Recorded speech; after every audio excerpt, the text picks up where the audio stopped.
yang saya hormati dan yang saya cintai, para kawan-kawan mahasiswa semuanya dan mahasiswi yang sudah hadir pada pagi hari ini, dan tentunya umat Hindu sedharma, selamat pagi. Izinkan saya menghaturkan pamujali umat. Om Swastiastu. Pada pagi hari ini saya bersekali ya, karena ini kali keduanya saya berada di gedung Pertamina untuk menyampaikan Dharma Wacana. Sayang sekali karena waktunya terbatas, nanti tidak akan ada tanya jawab. Tapi izinkanlah saya berbagi sekata dua kata-kata tentang tadi telah disampaikan oleh panitia bahwa pada pagi hari ini temanya adalah kesadaran beragama Hindu di dalam kepemudaan, dalam gerakan kepemudaan. Dan apa yang Bapak Ibu sampaikan dan pada hari ini inti dari kegiatan ini adalah bagaimana pemuda-pemudi Hindu bersatu dan tetap menjaga dan melestarikan baik itu tradisi maupun internalisasi nilai dari agama kita, yakni agama Hindu. Selanjutnya saya telah membuat slide untuk memudahkan Bapak Ibu. Nah, apa sih yang kalau kita berbicara tentang gerakan pemuda, apa sih yang kita bisa pikirkan tentang gerakan pemuda dan kenapa gerakan pemuda-pemudi itu penting? Sama juga dengan teman-teman yang hari ini menjadi panitia, saya juga hampir 10 tahun yang lalu berada dalam posisi Anda. Saya juga terlebih dahulu telah menjadi suatu anggota atau menjadi bagian dari organisasi kepemudaan ini. Dan mengapa organisasi kepemudaan sangat penting untuk untuk Hindu dan untuk kemajuan Hindu secara keseluruhan. Perlu diketahui sebenarnya apa sih yang dimaksud dengan organisasi. Kalau Bapak Ibu berpikir tentang organisasi itu adalah satuan dari individu-individu yang memiliki kesamaan ide, kesamaan gagasan, yang memiliki kesamaan semangat untuk suatu tujuan. Dan apa yang membedakan organisasi kepemudaan Hindu dengan organisasi-organisasi lainnya? Misalnya, mungkin Bapak Ibu dan teman-teman semuanya punya organisasi yang lain di luar dari KNHDI atau KNH di kampus.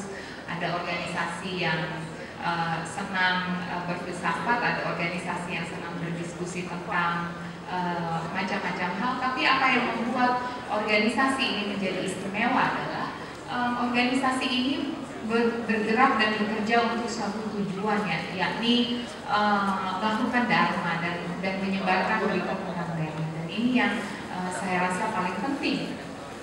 Selanjutnya, mengapa gerakan menjadi penting? Kenapa saya gunakan kata gerakan? Karena gerakan menunjukkan adanya tindakan.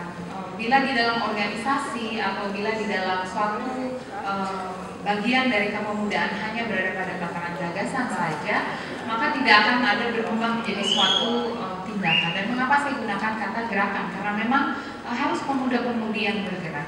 Selanjutnya, ini dapat saya ilustrasikan bagaimana kita melihat bahwa apa yang membuat gerakan pemuda Hindu berbeda dengan gerakan yang lainnya atau organisasi lainnya. Dia berangkat dari suatu nilai-nilai. Dan nilai-nilai ini yang saya lihat sudah menurun. Nilai-nilai inilah yang saya lihat sudah menghilang dari komunitas kita. Dan penting untuk mengingat bila Bapak Ibu berada atau teman-teman semua berada di dalam suatu komunitas, sesungguhnya Anda semua sedang melanjutkan atau melestarikan suatu nilai-nilai. Seperti yang saya tampilkan di dalam ilustrasi ini, wadah organisasi bergerak dari suatu nilai-nilai kemudian masuk menjadi suatu gerakan sosial. Kenapa saya gunakan kata gerakan sosial? Kalau Bapak Ibu memahami bahwa teman-teman semua memahami bahwa gerakan kepemudaan itu bekerja untuk suatu tujuan yang lebih besar, yakni tidak saja untuk komunitas Hindu secara lebih kecil, tapi secara lebih besar kita bekerja untuk bangsa dan negara ini, yaitu Indonesia. Jadi bagaimana dari nilai-nilai dibentuklah atau berada di dalam satu wadah kemudian menjadi suatu gerakan sosial. Selanjutnya, bagaimanapun pentingnya suatu kepemudaan, gerakan kepemudaan, dia berangkat dari suatu nilai-nilai religius. Dan kami semua berada di sini berdasarkan kesamaan dari suatu nilai religius. Katakanlah saya ambil contoh adalah kepercayaan terhadap 5 hal yang mendasar, yang substansial di dalam agama Hindu. Percaya kepada Brahma atau Idra Sang Yang Widiwasa, percaya pada Atman, percaya pada reinkarnasi, percaya kepada karma pala, kemudian percaya kepada moksa. Seringkali mengapa kita agak kesulitan untuk melestarikan gerakan-gerakan kepemudaan ini, karena saya melihat mengapa banyak pemuda-pemudi yang enggan untuk bergabung dalam suatu gerakan kepemudaan, karena mereka tidak paham sesungguhnya gerakan-gerakan itu bekerja atas nilai-nilai ini. Bila kita ingat nilai-nilai ini nilai-nilai yang usianya sudah 2.500 tahun sampai 3.000 tahun yang lalu, kita punya rasa tanggung jawab untuk menjaga nilai-nilai. Jadi inilah yang terlupa, inilah yang dilupakan oleh para pemuda-pemudi yang mungkin sekarang lebih banyak terlena dengan modernisme. Tetapi saya rasa inilah pentingnya memahami bahwa kita semua ada di sini untuk suatu rasa kecintaan terhadap nilai-nilai tersebut, untuk suatu rasa kecintaan untuk menjaga nilai-nilai Hindu tersebut. Selanjutnya, salah satu filosof, ketika saya masih menjadi mahasiswi, salah satu filosof yang diajarkan oleh guru agama saya dan guru filsafat Hindu saya adalah Swami Vivekananda.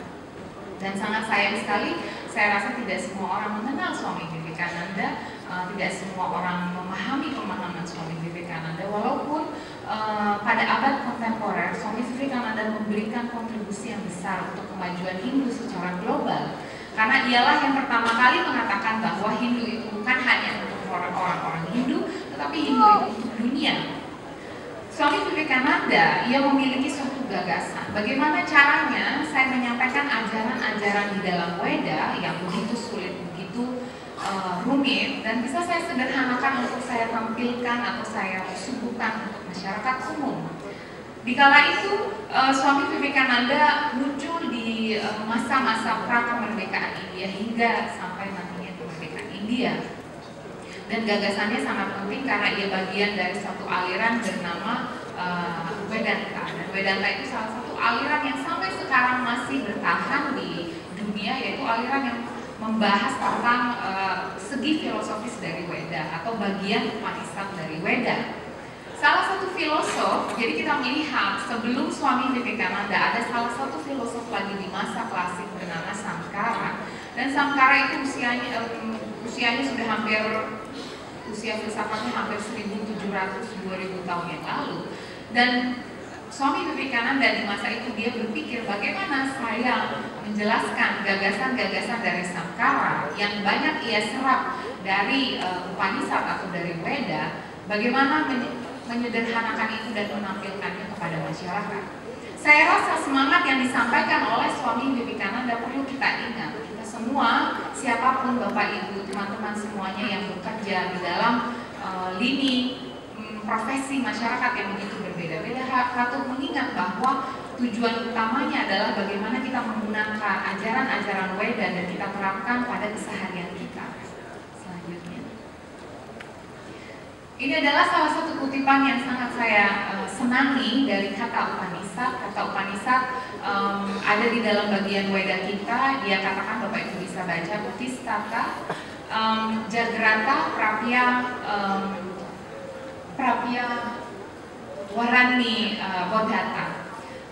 Mengapa kutipan ini begitu penting? Ini dari kata Upanishad, dan kata Upanishad satu bagian dari Weda yang sangat klasik, yaitu berisikan pembicaraan seorang guru dengan muridnya. Gurunya di sini adalah dewa Yama atau dewa kematian yang ditantang oleh seorang anak muda bernama Nachiketa. Dan semangat Nachiketa di dalam Weda ini sangat penting. Bila Bapak Ibu sampai rumah nanti belum sempat membaca kata Upanishad, saya sarankan Bapak Ibu membuka, teman-teman membuka kata Upanishad, dan ada salah satu bagian ini yang pada intinya ia mengatakan, bangun, bangkitlah, dan janganlah kamu beristirahat sampai tujuanmu selesai.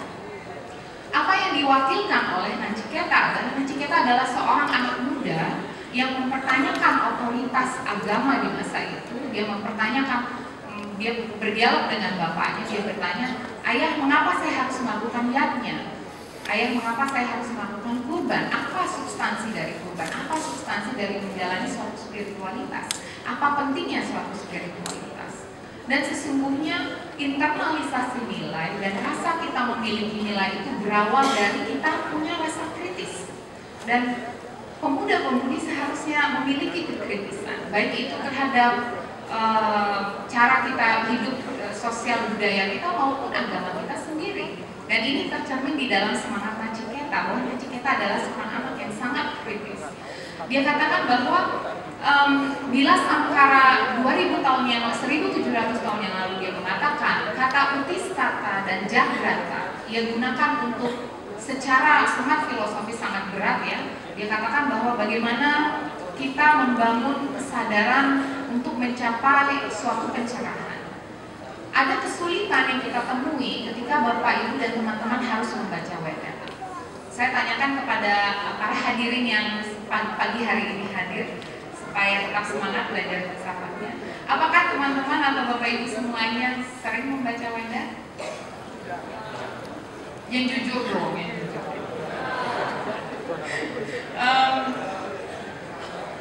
Sedikit-sedikit ya Pak ya. Sedikit-sedikit.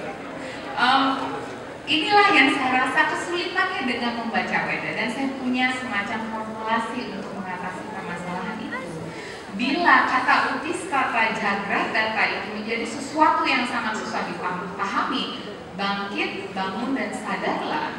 Oleh Swami Vivekananda dia katakan, konteks dari saya membaca Weda adalah untuk membangunkan para pemuda, untuk membangunkan para pemuda-pemudi India di masa itu, ketika menjelang kemerdekaan.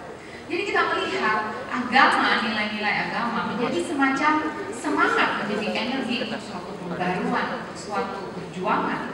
Dan ini sudah terjadi dan terbukti dengan penerapan nilai-nilai Hindu yang dilakukan oleh Swami Vivekananda menggunakan kata Upanishad. Siapa yang menyangka bahwa kata Upanishad, kata-kata yang biasanya dibacakan oleh Swami di dalam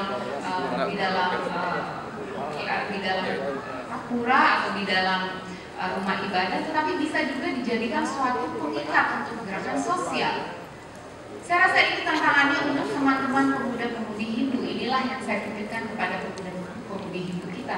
Bagaimana kita mengangkat semua yang sifatnya sudah lama, yang sifatnya sudah tradisional, kita kontemporerisasikan. Selanjutnya, jadi bagaimanakah kita kemudian menggunakan nilai-nilai tersebut, nilai-nilai yang usianya sudah sangat tua, yang tadi saya tanya, apakah Bapak dan Ibu pernah membaca Weda? Sedikit-sedikit. Karena teman-teman semua yang menjadi panitia dan yang hadir sebagian besar adalah para pemuda-pemudi, izinkanlah saya berbagi sedikit tentang pengalaman saya ketika menjadi pemuda-pemudi. Saya udah agak tua sekarang. Kalau dulu waktu saya masih anak muda, kakek saya, almarhum kakek saya berpesan, silakan kamu boleh bersenang-senang, kamu boleh cari pengalaman di luar sana, belajar, bergaul sebanyak mungkin, tetapi nomor satu ingatlah, kamu harus selalu membaca Weda.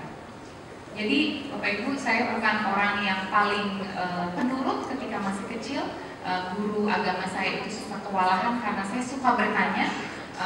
Saya tidak puas kalau pertanyaannya hanya nak mulut itu, saya tidak puas. Saya harus tahu kenapa saya kalau sembahyang harus menggunakan tirta, kenapa saya kalau sembahyang harus menggunakan beras, harus menggunakan tirta. Saya harus mengerti kenapa saya lakukan itu semua. Jadi nilai datang, nilai lahir, nilai bisa bertahan karena ada rasa ingin tahu, karena ada rasa cinta terhadap nilai-nilai tersebut. Dan saya rasa inilah tugas dari organisasi kepemudaan Hindu untuk melakukan internalisasi itu.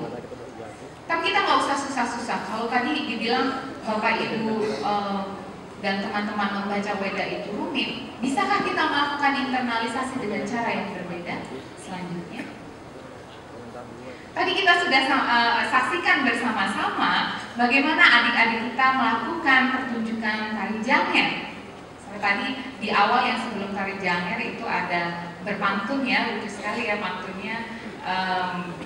Walaupun ya meskipun pangkat saya kurangnya, tapi kan kamu pingsan, ya, itu lucu banget ya. Jadi memasukkan unsur lucu, unsur yang sangat kekinian, unsur yang sangat menarik yang membuat kita terhibur. Tetapi apakah Bapak Ibu tahu yang Bapak Ibu lakukan dan teman-teman lakukan adalah melestarikan suatu budaya yang usianya sudah ratusan tahun. Jadi tari Janger sendiri berawal yang sudah dilakukan riset tentang tarian Janger. Walaupun sekarang digunakan untuk tari penyambutan, walaupun sekarang digunakan untuk berbagai acara-acara yang sekuler yang tidak ada hubungannya dengan orang Hindu sekalipun, tetapi pada awalnya tari Janger adalah suatu tradisi pemanggilan Samyang atau nyanyian Samyang yang berawal di rumah di pura. Jadi dia pada tahun 1920 misalnya di Kedaton dibentuklah suatu tarian yang bahkan sampai sekarang bila Bapak Ibu dan teman-teman semuanya pergi ke Bangli masih ada tari Janger sakral yang dilakukan setiap Jumat Kliwon.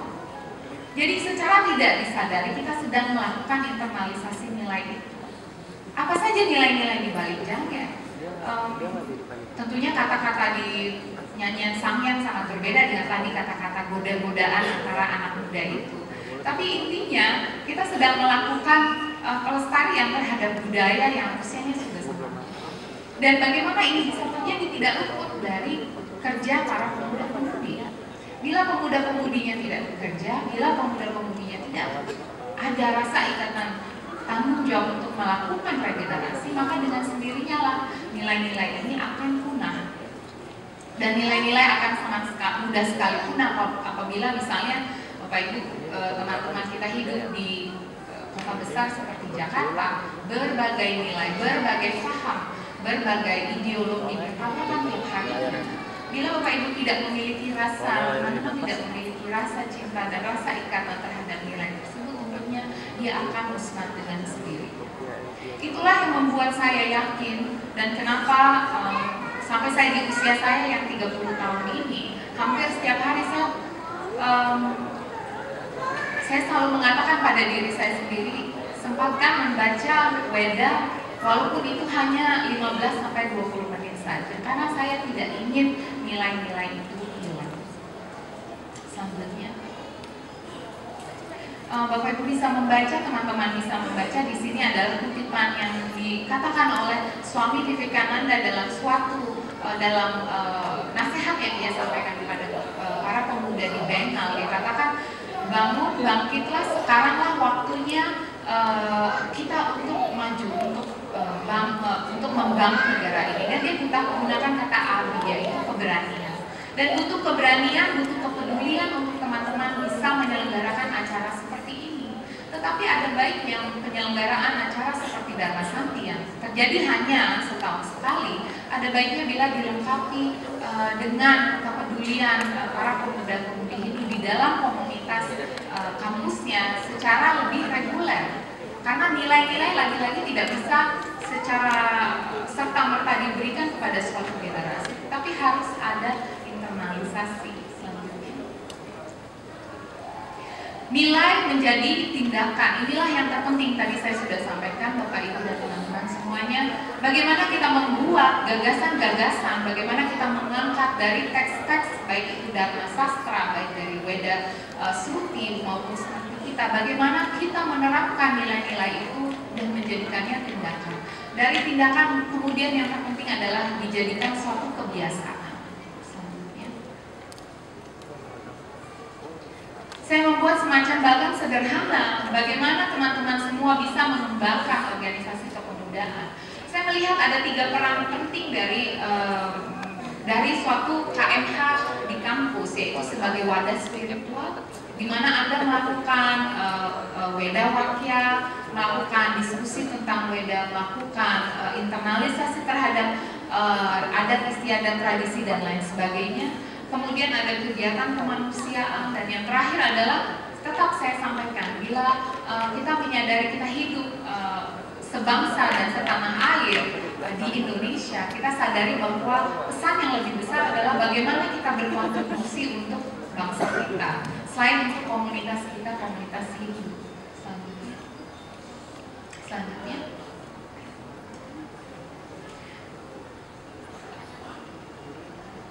Swami Vivekananda berkata, yang harus Anda waspadai sebagai pemuda-pemudi adalah satu hal, yakni amudia. Avidya di masa lalu oleh para filosof dan para maharsi merupakan suatu gagasan yang sangat jauh, sangat abstrak. Tetapi oleh Swami Vivekananda ia katakan hati-hatilah terhadap avidya, karena avidya